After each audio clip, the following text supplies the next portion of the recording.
blowing stuff up and hitting the authority where it hurts. That's my game. Now, if you're as good as Elizabeth says you are, then I do believe you and I will get along nicely.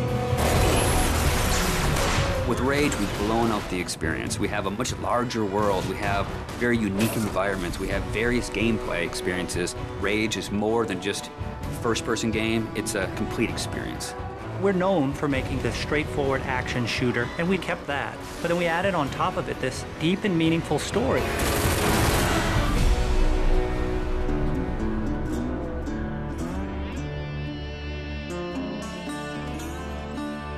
So the story of Rage. We had the setting, we knew we wanted to have it on Earth, then we had to decide how we would destroy the planet. And we actually found that there's a real asteroid, which is called Apophis, which will pass by the planet around 2036.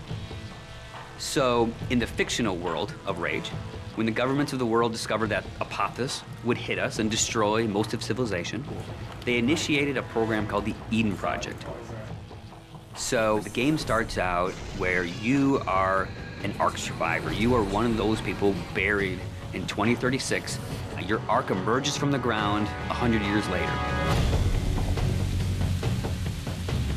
Unfortunately, you're the only one that survives in your Ark. So when you step out, you are alone. And it's this post-apocalyptic world that you rise up in, and it's this twisted version of the reality you used to know, and you really don't know what to expect. Current position unknown. There's mutants and there's bandits, you know, and there's groups of settlers trying to survive. You people are only trouble. Now be on your way. The world has moved on, and it has its own thing going. We don't give the character a name or a face that's unique to the story. We want the player to jump in and actually add his own identity into that character. So when you step out of your Ark in Rage, you have no idea what your role in the bigger conflict will be. At first, all you are worried about is surviving. And you team up with some settlers, and you're doing some odd jobs.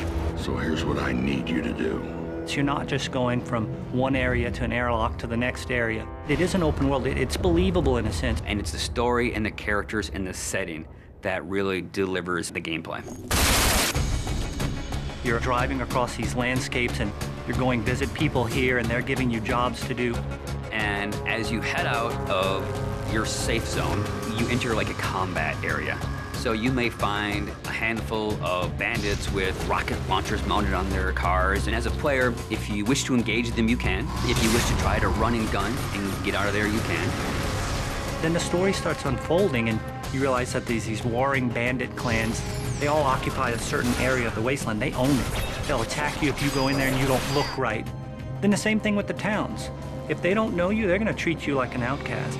Well, will you look here? A new face, a new body. Oh, I am so glad I got out of bed this morning. You start learning about these crazy mutants who they don't even like each other, much less you, much less the bandits. And then you learn about this other faction, the Authority, and they start playing a bigger and bigger role in the story. They are trying to control the wasteland and set the direction of mankind. That's the truth. And that's what people need to know. So there's a small group of people called the Resistance that are fighting against the Authority. The Resistance discovers you. And everyone knows that Ark survivors have a certain specialness to them. You got all those little computers racing around inside you. You know, as you move through the story and you become more important and people start to take notice of you, so does the Authority. As you, the player, get your weapons and start interacting with the characters and start fighting all the bad guys in the world, you understand what your role is in the world. So, you're the new team member. The story in a game really gives meaning to the action. It creates the setting that all the gameplay exists on. And if you have a compelling story, and you have compelling action, and ways to drive the player forward, it just creates a richer experience and a more complete package.